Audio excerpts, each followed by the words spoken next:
cas, je veux être sûr que je mets le bon mot à la bonne place. C'est même nécessaire de relativement rien. C'est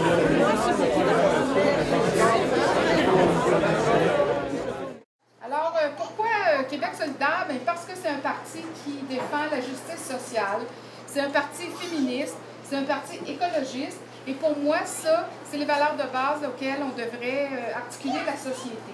Alors, c'est ce qui fait que j'ai choisi ce parti-là. À l'Alliance de Québec solidaire, au gouvernement, il y a des gens qui disent « Ouais, vous n'avez pas beaucoup de chance d'être élu, Québec solidaire, vous n'êtes pas beaucoup connu. » Mais je pense que Québec solidaire, c'est une vraie alternative. C'est pour ça que je suis ici aussi aujourd'hui. C'est pour ça que j'embarque dans cette campagne-là. Et puis, on a vraiment notre pertinence. Regardez ce qu'Amir Kadir a réussi à faire en 4 ans au Parlement, à changer des choses. Imaginez si on était toute une équipe de solidaires, comment, même si on n'était pas le parti au pouvoir, comment on pourrait changer des choses. Changer des façons de faire de la politique autrement, dénoncer des choses, faire avancer des dossiers sociaux et différents dossiers économiques aussi, d'une autre façon,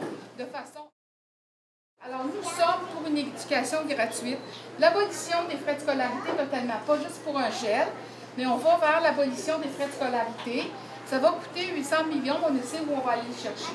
Il faut qu'on leur donne la possibilité d'aller étudier, peu importe le revenu qu'ils ont. Ils vont payer de l'impôt après, hein? Donc, ils vont contribuer à la société après. Puis aussi pour la gratuité au primaire secondaire, parce qu'on dit dans la vie que c'est gratuit l'école primaire et secondaire, mais les parents qui ont des enfants d'âge scolaire s'aperçoivent bien que ce n'est pas nécessairement vrai. Présentement, on assiste à une catastrophe, je dirais. Il y a beaucoup de gens qui ont travaillé dans des organismes communautaires ou ceux qui n'ont pas travaillé dans le système public, avec un bon plan de pension, se retrouvent à la retraite pas mal plus pauvres que quand ils travaillaient. Alors, ils ont travaillé toute leur vie, puis là, tout à coup, les personnes âgées s'appauvrissent d'une manière assez importante. Alors, on met en place un régime de retraite où les gens vont avoir 60% du salaire qu'ils avaient quand ils travaillaient. Et il y aura des facteurs qui vont tenir compte des personnes qui doivent s'occuper de leurs proches. Une autre priorité, c'est les ressources naturelles. Donc, présentement, le sous-sol ne nous appartient pas. S'il y a des métaux, des richesses dans notre sous-sol, les minières ou les compagnies d'eau peuvent exploiter le sous-sol et ne donnent presque pas de redevance au Québec. Ils en donnent un petit peu, mais la redevance, elle est basée, c'est un faible taux, un faible pourcentage de redevance qui est basé sur le profit net à la fin. Donc, une minière, pour rentabiliser ses investissements, ça va y prendre à peu près 15 ans. Et souvent, en 15 ans, ils ont le temps de fermer puis repartir et ils ont payé zéro. C'est inadmissible, là, ça nous appartient le sous-sol. Donc, des redevances de 10 pour les minières sur leur profit brut. Ils ne partiront pas parce qu'ils sont intéressés par notre sous-sol. Ils vont rester quand même. Et nous, ça va faire aussi que ces ressources non renouvelables vont peut-être s'étaler plus longtemps. On a tout un plan vert pour que ce ne soit pas exploité sauvagement. Nous, on s'engage à mettre l'Assemblée constituante en place à l'intérieur du premier 18 mois de notre mandat, après 18 mois d'élection. C'est quoi l'Assemblée constituante? C'est une assemblée qui va être élue au suffrage universel en proportion de la composition sociale. C'est-à-dire qu'il va y avoir 50% d'hommes, 50% de femmes sur cette assemblée constituante. Il va y avoir aussi la même proportion de diversité culturelle, de personnes provenant de la diversité culturelle qu'il y a dans la société réelle, et le même pourcentage de personnes provenant des milieux socio-économiques. Ces gens-là vont composer l'Assemblée constituante et auront pour mandat d'identifier c'est quoi les valeurs et les principes fondamentaux pour la vie en commun, la vie commune de la société québécoise. Ils vont identifier quelle institution démocratique on veut se donner, quelle définition du système politique on veut. Donc, est-ce qu'on veut une fédération ou l'indépendance? Québec solidaire va mettre de l'avant le projet d'indépendance, mais c'est l'Assemblée constituante qui va proposer quelque chose et va définir aussi les pouvoirs et les responsabilités des institutions démocratiques dont on veut se doter. Et va soumettre une des propositions en référendum par la suite. Actuellement, Québec solidaire met de l'avant d'électrifier les transports collectifs, les transports en commun. Donc, nos trains, nos autobus devraient progressivement devenir électriques dans le prochain mandat de 4 ans. Je parlais tantôt des redevances sur l'eau.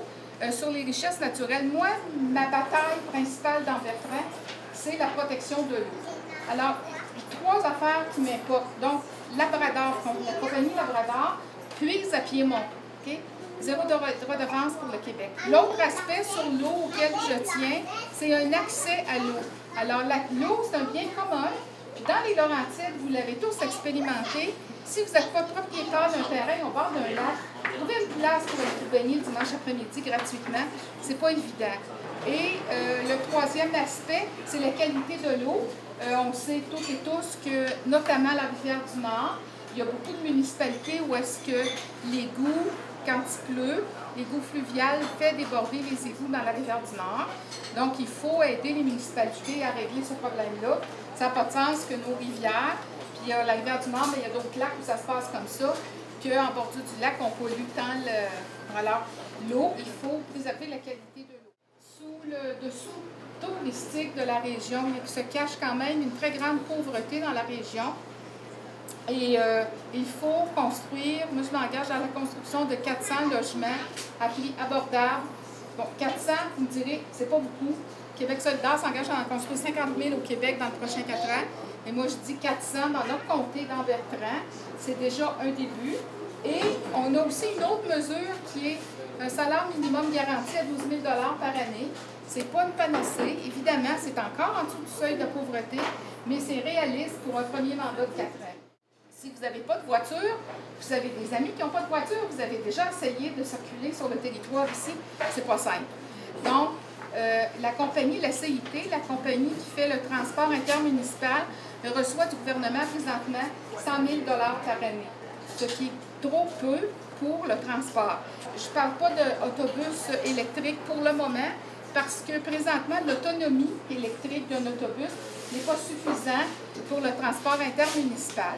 Mais pour se rendre à la ligne d'autobus qui serait de Tremblant à Saint-Jérôme, il y aura une fréquence de taxibus qui, eux, peuvent être des petits véhicules ou des minibus électriques qui vont alimenter cette ligne sur la 117 et avec des stationnements incitatifs aussi qui vont faire qu'on va pouvoir mieux s'organiser dans le transport collectif.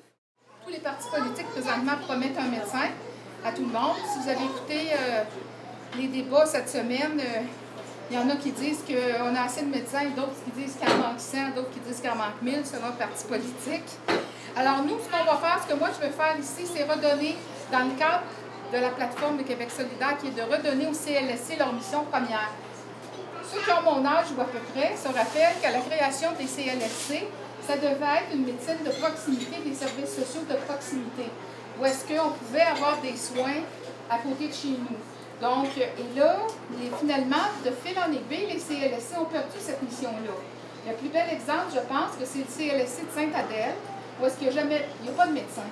Il n'y a jamais eu de médecin au CLSC de Sainte-Adèle. Donc, que les CLSC aient des services médicaux avec le pouvoir aux supra-infirmières, donc qu'il y en ait plus de supra-infirmières qui peuvent dégager les médecins d'un paquet de choses et des services accessibles 24 heures par jour. Donc, dans notre comté, on va avoir des CLSC ouverts et des cliniques qui vont être gratuites où est-ce qu'on va pouvoir avoir des soins 24 heures, 7 jours sur 7. Et une maison de naissance dans Bertrand, les femmes qui veulent les femmes qui veulent utiliser, qui veulent avoir les services d'une sage-femme pour accoucher chez elles, doivent faire affaire avec la maison de Blainville. Et c'est la plus proche. L'autre est à Gatineau, donc on n'est pas bien placé. Un dernier point sur lequel je vais vous entretenir avant d'aborder vos questions, c'est le vote stratégique. Hein? Alors, on entend ça beaucoup sur le terrain. Ouais, mais là, il faudrait chasser les libéraux du pouvoir. Alors, pourquoi voter pour Québec solidaire? Bien, c'est très simple. C'est qu'il n'y a aucun danger dans notre comté, dans Bertrand. Si vous regardez l'histoire du comté, okay, il n'y a pas de danger qu'il y ait un député libéral qui soit élu. Le candidat libéral a 16 d'intention de vote présentement. Donc, à 16 il ne sera pas élu, c'est clair.